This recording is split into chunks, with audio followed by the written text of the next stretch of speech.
ગુજરાતમાં ગરમી સતત વધતી જાય છે અને સાથે જ શાકભાજીના ભાવમાં પણ વધારો જોવા મળી રહ્યો છે। ખાસ કરીને લીંબુ જે ઉનાળામાં સૌથી વધુ વપરાય છે તેના ભાવ અચાનક આસમાને પહોંચ્યા છે।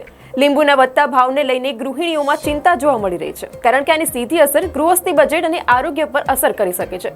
ઉનાળામાં તબીબો લીંબુ પાણી અને વિટામિન સી માટે તેનો ભરપૂર માત્રામાં ઉપયોગ કરવાની સલાહ આપતા હોય છે। જો ભાવ આ રીતે વધતા રહેશે તો ગૃહિણીઓ અન્ય વિકલ્પો શોધવા માટે મજબૂર બનશે। હજી તો ઉનાળાની બરોબર શરૂઆત પણ નથી થઈ તે પહેલા જ લીંબુના ભાવ ડબલ થયા છે।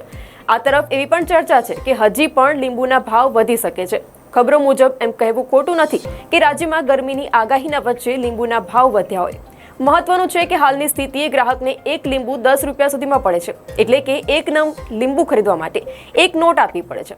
ઉનાળામાં ગરમીની માત આપનાર લીંબુના ભાવની વાત કરવામાં આવે તો 10 દિવસ પહેલા ફક્ત 30 રૂપિયામાં 500 ગ્રામ લીંબુ વેચાતા હતા, જે હાલમાં 70 રૂપિયાની આસપાસ 500 ગ્રામ લીંબુ વેચાઈ રહ્યા છે।